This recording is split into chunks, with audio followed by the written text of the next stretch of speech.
Sir Kannan Gopalakrishnan. He was working as a senior architect at Engineering Design Research Centre, L&T Construction, India's largest construction company. He's also worked on projects ranging from institutional buildings to international airports, apartment complexes to aircraft hangars.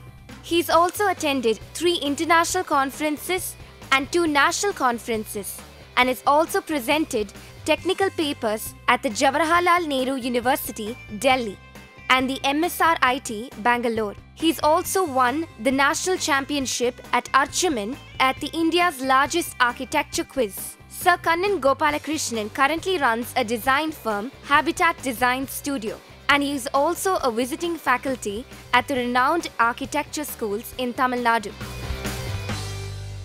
Welcome back to UGC lecture series. This is AR 6502, History of Architecture and Culture 5, where in Unit 3 we are dealing with modern architecture development and its institutionalization.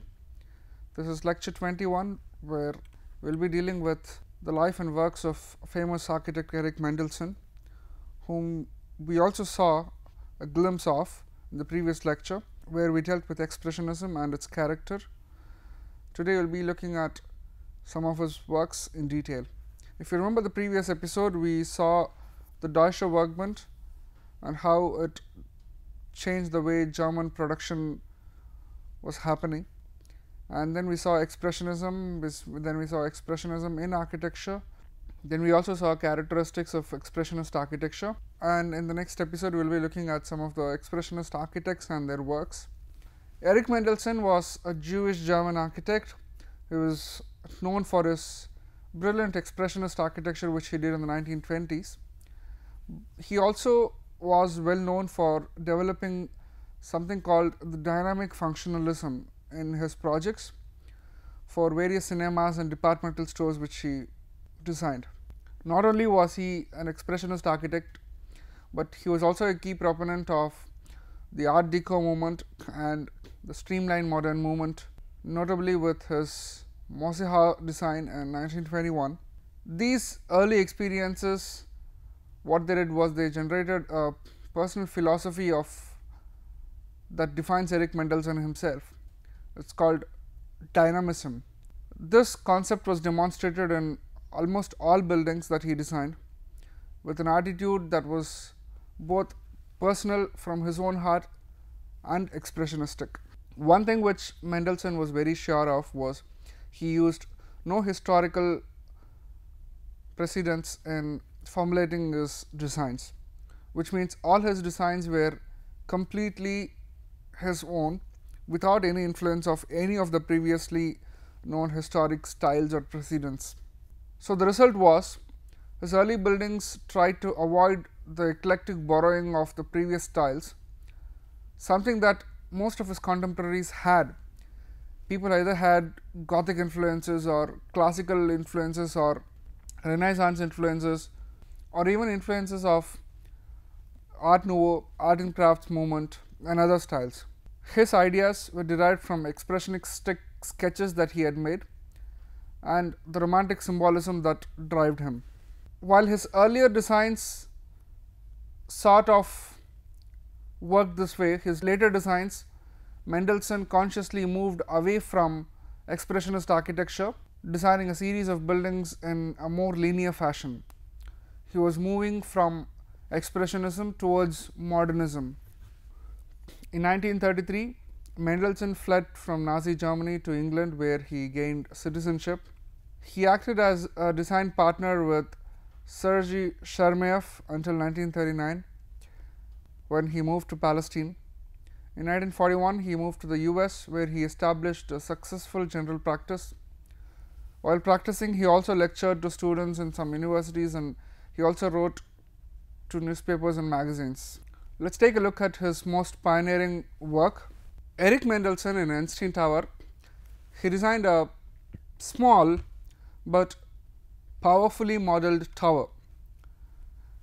He designed this to symbolize the greatness of Einstein's concepts. Not only was it a completely expressionist building which was modeled by his sketches, Not only does it look expressionistic and looks different from any of the other buildings that were designed earlier, but it is also a very functional building.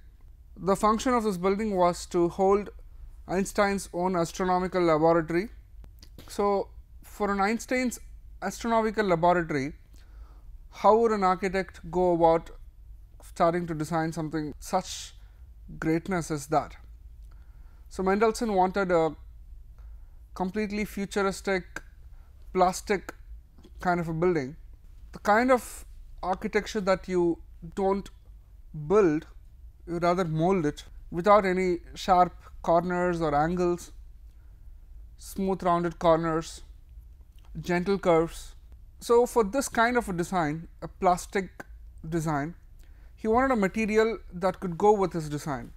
So, he wanted something malleable, something that he can mold with, something that he can work around.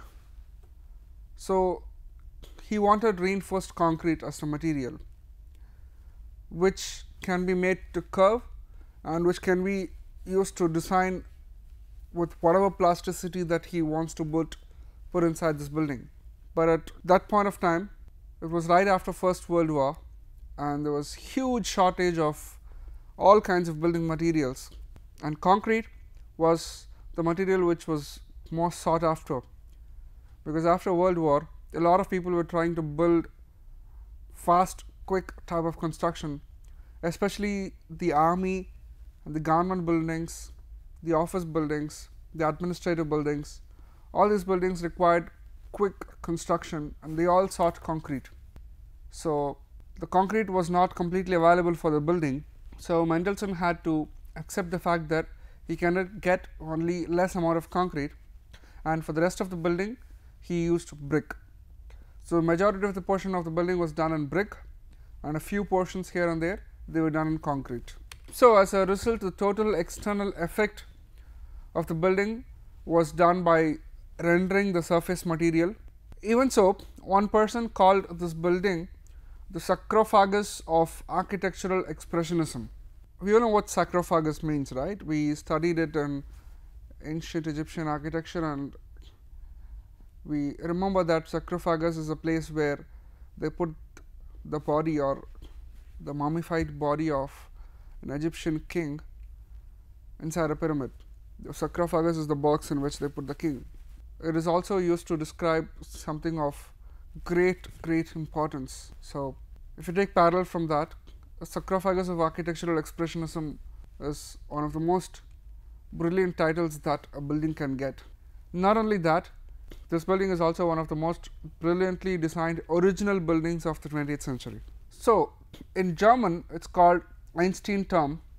Institutionalisation is the astrophysical laboratory or observatory inside the Albert Einstein Science Park in Potsdam, right outside Berlin, Germany.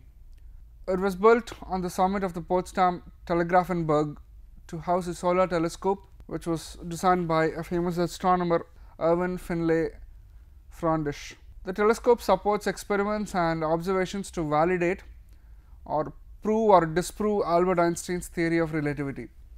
So, that is the reason why this Einstein Tower was built. The building was first conceived around 1917 but was built from the year 1919 to 1921 after a huge fundraising drive that collected all the money that required for building this Einstein Tower. This building became operational only in 1924. Although Einstein never worked in this building, he supported the construction and operation of the telescope. It is still a working solar observatory today as a part of the Leibniz Institute of Astrophysics, Potsdam. This is the plan of the building. You can see that the ground floor of the building is huge, with the entrance steps leading it to the outer foyer, and then it leads to the other rooms. Similarly, that is what is happening here. There is an external staircase which leads to the main door, and then it leads to the further rooms. The light from the telescope is directed down through the shaft straight to the basement, where the instruments and laboratory are located. There were more than half a dozen telescopes in the laboratory. The outside of the building, the exterior, was originally conceived in concrete, But since, like I mentioned earlier, due to construction difficulties with the complex design and shortage of materials, building materials because of the war, much of the building was actually done in brick, and it was later covered with stucco so that the smooth transitions can be easily made. The material of the construction was changed during the construction of the building. So, but what Mendelssohn did, what he did not update the designs to accommodate the change of material. This caused a lot of problems, including cracking and dampness, because there was some portions of building which were designed for concrete, and concrete is a much damp proof material or a waterproof material than brick.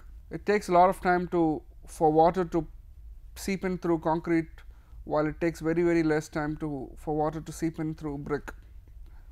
So, when the material was changed from concrete to brick, the suitable alterations that was necessary to change the materials was not done in this building. It caused a lot of problems.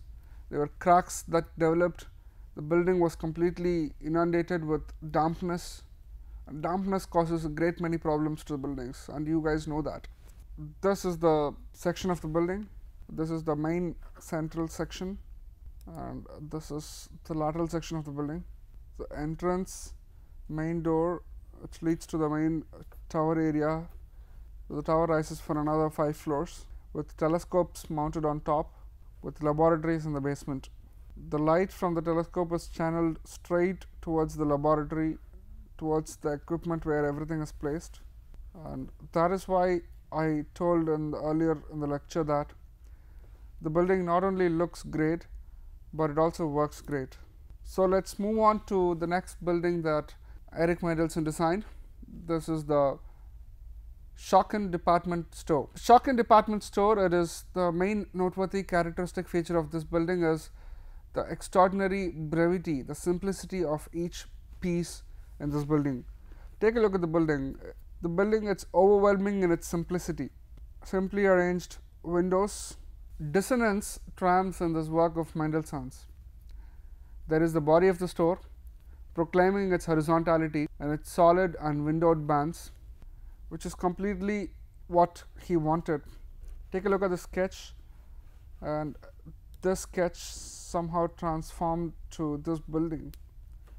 The entirety of the building totally loudly shouts out horizontality in every manner. The main entrance floor, there is a signage which runs along the lower cornice line here, which says Schocken department store, which is not seen in the picture. On the other hand, there is 2 pivot points of the semi-cylinder, one reverberating and elongated along the sloping street towards the left, and the other echoing it across the roof from the other side of the building, 2 sides. Many critics have spoken of the musical quality of the building, of the play between inflection and counterpoint. This is the section of the building, and this is the plan of the building. The front portion where he designs that semi-cylinder.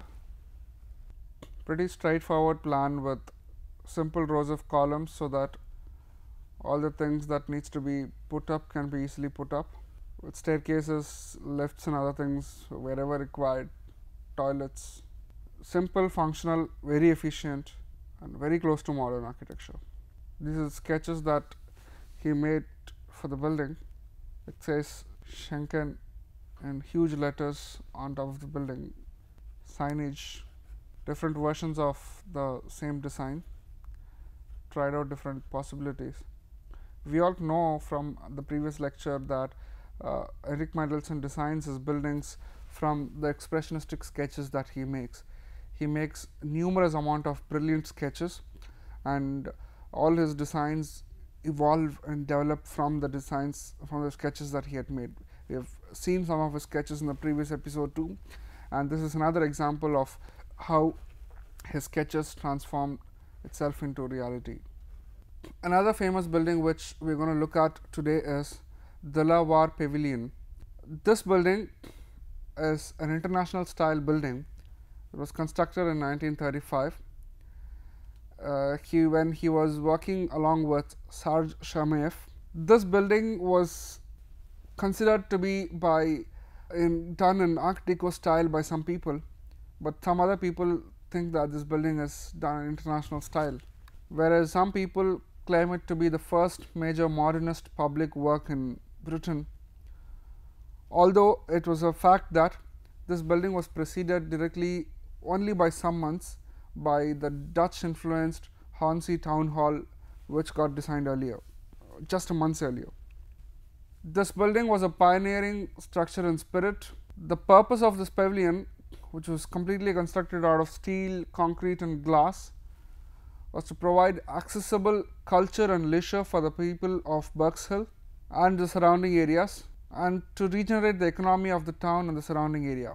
There was a competition that was announced in 1934, and the competition had a program that it had to have an entertainment hall to seat at least 1,500 people. They also wanted a 200-seat restaurant, a reading room and a lounge.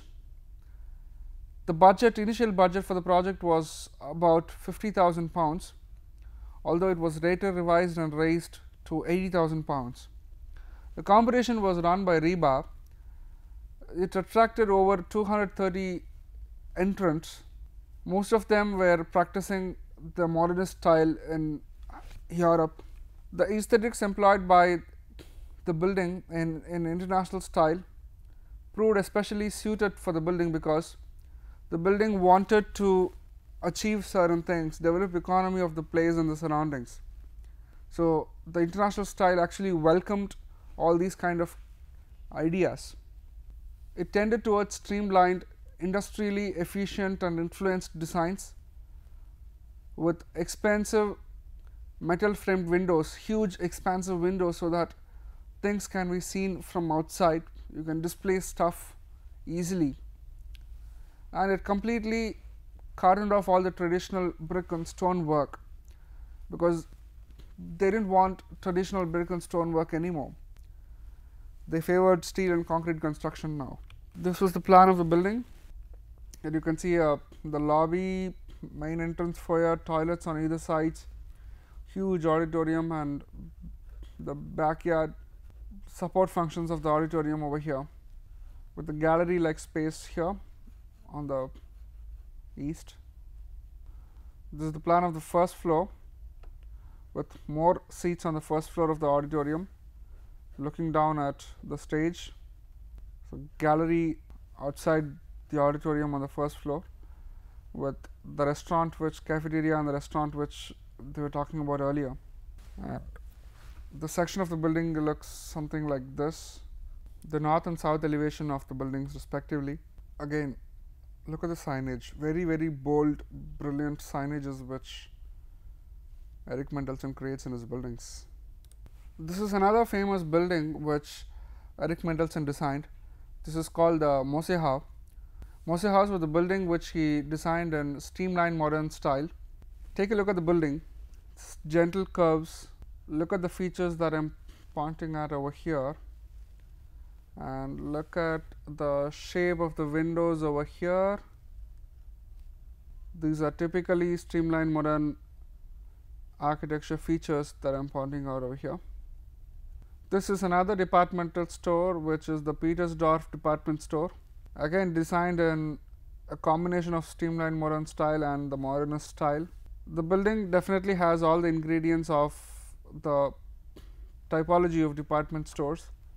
It has huge glass windows which people can see from the outside. The ground floor of the building is completely open glass, with the upper floors defining the floor lines, huge signages. The building has an inviting quality, with the corner element rounded, so that it has an inviting quality onto the architecture, onto the people. This is the interiors of a hat factory which he designed. Actually, the hat factory looked like this on the exterior. We saw it in our earlier slides. This is the hat factory that we are talking about, the interiors that I just showed you, while this is a residence building which he designed in his later years. So, the interiors of this hat factory looks something like this, made of reinforced concrete, brings in light from the top, huge building. There is a variety of buildings that Eric Mendelsohn had designed, and there is something that we need to understand from his design. Each and every single work that he has done, he never looked back into history to take inspirations. All his works were completely new, and he designed, most importantly, he designed for the time which he was living in. His earlier designs were expressionistic. Then he started designing buildings that were in Art Deco style.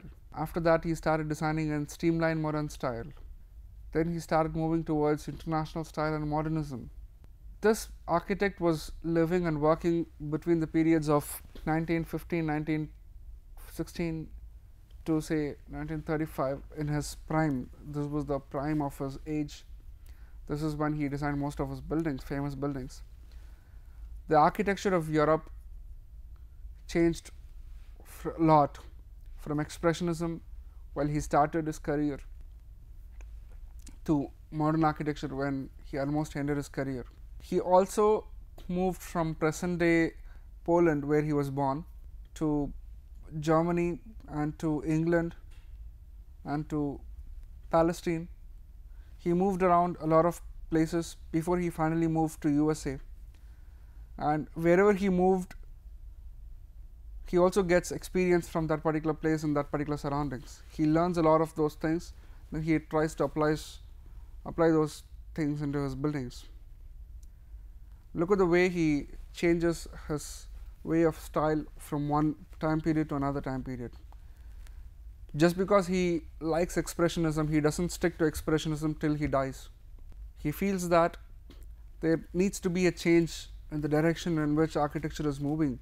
He moves from expressionism and he moves towards streamlined modern, towards Art Deco, towards expression, towards international style, towards modernism. There is a clear change in the way he designs from his early designs to modern design.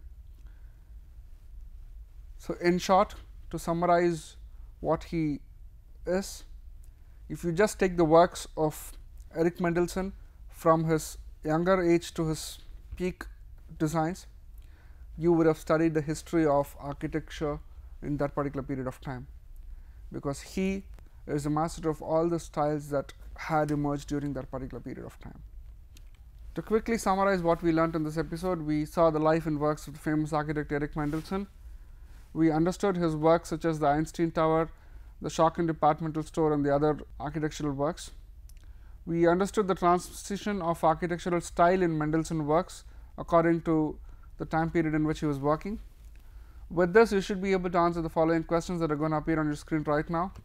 Explain the Einstein Tower with sketches. How was the Schocken departmental store designed? Explain the life and works of Eric Mendelsohn with sketches. I look forward to meeting you with more expressionist architects on the other side of this lecture, and there are a lot of other styles and movements that we are going to see in this series yet. Till then, thank you.